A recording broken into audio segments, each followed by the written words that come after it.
Assalamualaikum warahmatullahi wabarakatuh. Hi everyone, my name is Yolanda Mutiara. I'm from Management Class 2, 22C, with NPM 2214055.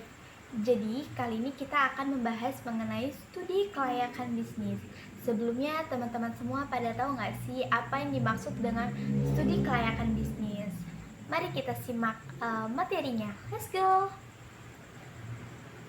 Jadi, studi kelayakan bisnis merupakan suatu kegiatan yang mempelajari secara mendalam tentang suatu usaha atau bisnis yang akan dijalankan dalam rangka menentukan layak atau tidaknya usaha tersebut dijalankan menurut Kasmir 2003. Nah, kelayakan artinya penelitian yang dilakukan secara mendalam untuk menentukan apakah usaha yang akan dijalankan memberikan manfaat yang lebih atau besar dari biaya yang akan dikeluarkan.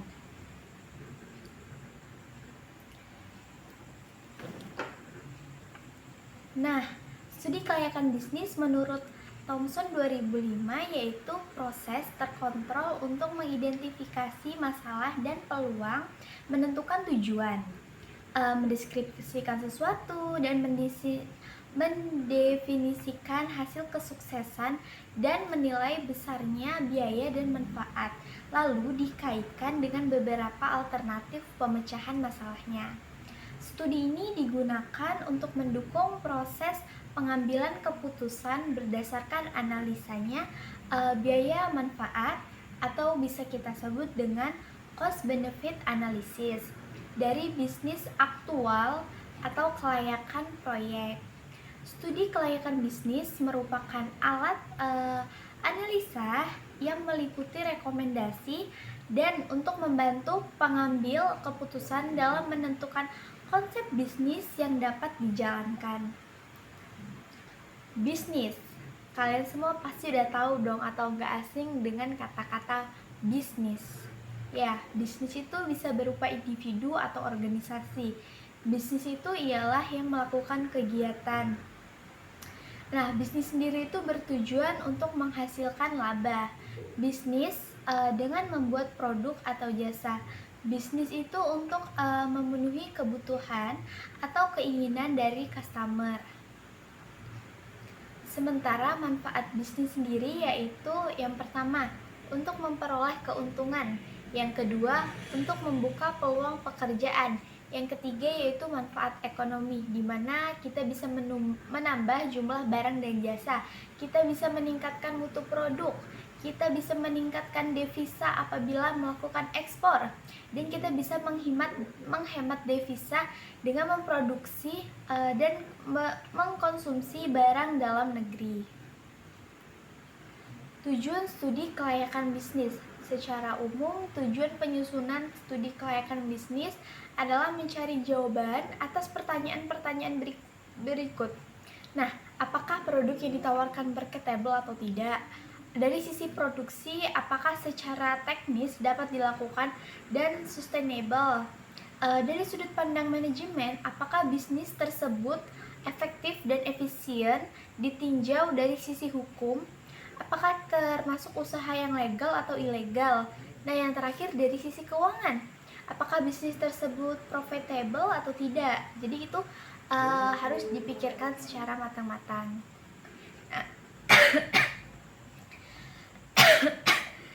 Jika jawabannya adalah marketable, sustainable, efektif, dan efisien, legal dan profitable, berarti bisnis tersebut layak untuk dibiayai atau diberikan kredit atau didirikan dan atau disetujui izinnya.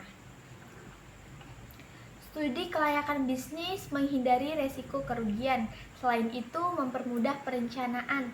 Selain itu, memudahkan pelaksanaan pekerjaan. Nah, setelah itu memudahkan pengawasan, dan yang terakhir memudahkan pengendalian. Selanjutnya yaitu ada faktor-faktor yang mempengaruhi kegagalan usaha. Yang pertama yaitu ada data dan informasi yang tidak lengkap, dimana kita itu belum riset terlebih dahulu, lalu kita sudah mengambil keputusan. Nah, itulah yang disebut dengan data dan informasi yang tidak lengkap. Selanjutnya yaitu tidak teliti. Nah, sebelum membangun bisnis, kita tuh membutuhkan ketelitian dalam untuk mengambil keputusan di berbagai aspek. Yang ketiga yaitu salah perhitungan. Yang keempat yaitu pelaksanaan pekerjaan yang salah. Itu bisa fatal banget untuk berpengaruh pada usaha yang akan kita jalani. Yang kelima yaitu kondisi lingkungan. Jika kondisi lingkungan kita tidak mendukung, maka ya mungkin bisnis kita akan mempengaruhi kegagalan usaha kita gitu. Yang terakhir yaitu di unsur sengaja. Aspek-aspek penilaian bisnis. Yang pertama yaitu pasar konsumen, produsen, dan pemasaran. Yang kedua yaitu ada teknik dan teknologi. Yang ketiga yaitu manajemen dan organisasi. Yang keempat yaitu keuangan, ada ekonomi dan sosial, ada yuridis atau legal, dan yang terakhir ada dampak lingkungan hidup. Tahap-tahap dalam studi kelayakan bisnis. Yang pertama yaitu kita harus mengumpulkan data. Setelah data kita kumpulkan, kita akan melakukan pengolahan data. Setelah data telah kita olah, kita akan menganalisis data-data tersebut. Jika data-data sudah kita analisis, kita akan mengambil keputusan nih, tidak atau layaknya bisnis tersebut, atau bisa saja kita batalkan. Tapi jika bisnis tersebut layak, lalu kita lanjutkan. Lalu selanjutnya, jika bisnis tersebut layak, kita bisa merekomendasikan. Lalu kita masuk ke tahap terakhir, yaitu pelaksanaan usaha.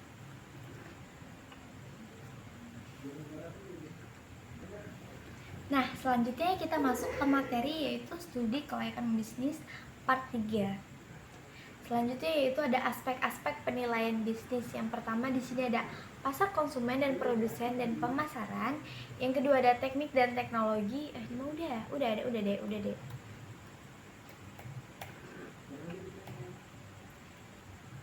Nah, aspek pasar dan pemasaran. Apa sih yang dimaksud dengan aspek pasar dan pemasaran? Jadi, aspek ini ditunjukkan untuk menilai apakah perusahaan yang akan melakukan investasi ditinjau dari segi pasar dan pemasaran memiliki peluang pasar yang diinginkan atau tidak.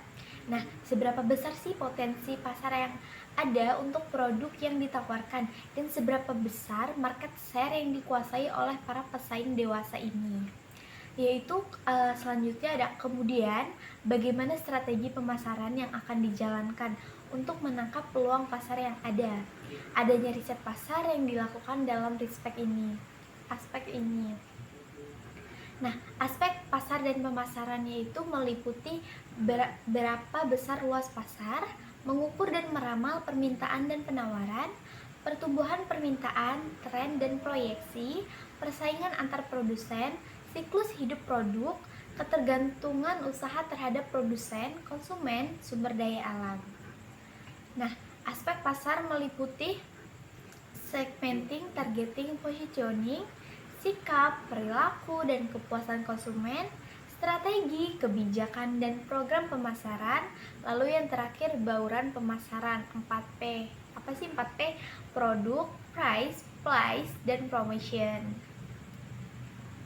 Selanjutnya masuk ke materi selanjutnya yaitu aspek teknis dan teknologi. Nah, di dalam aspek ini yang akan diteliti adalah mengenai lokasi usaha, baik kantor, pabrik, ataupun gedung. Juga menganalisa layout ruangan dan kestrategisan lokasi. Kemudian juga menganalisa penggunaan teknologi, padat karya atau padat modal. Nah, jika menggunakan padat karya, maka akan memberikan kesempatan kerja. Namun, jika padat modal, maka sebaliknya. Selanjutnya yaitu aspek teknis dan teknologi.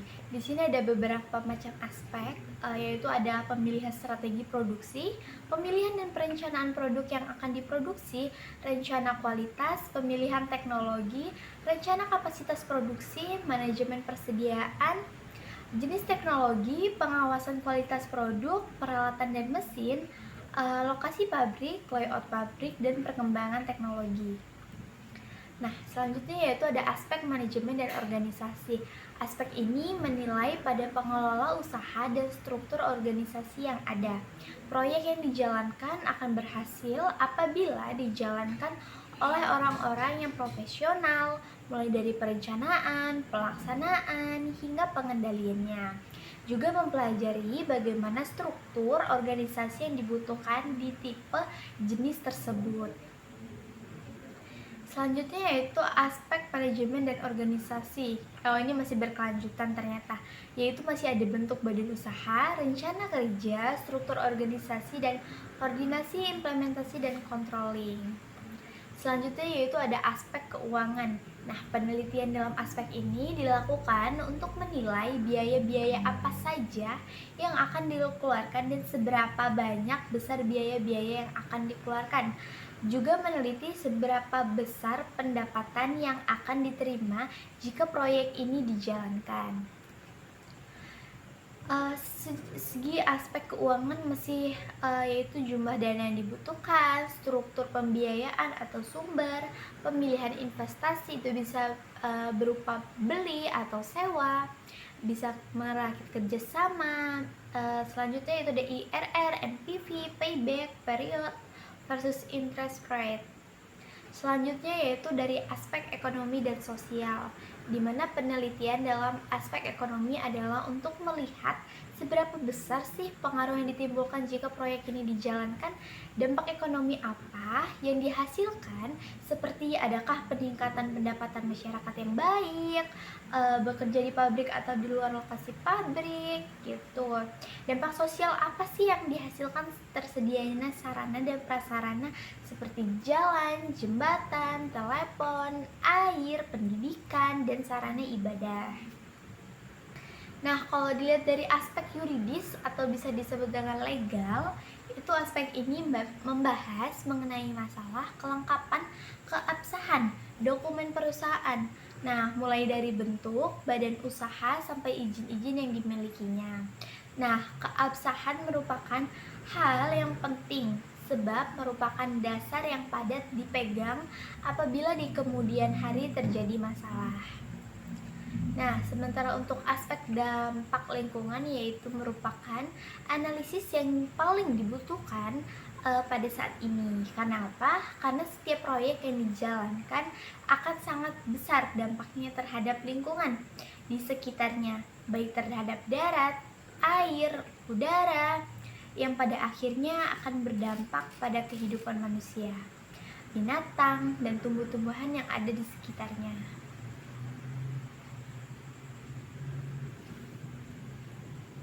Baik, itu saja materi yang dapat saya sampaikan. Wassalamualaikum warahmatullahi wabarakatuh.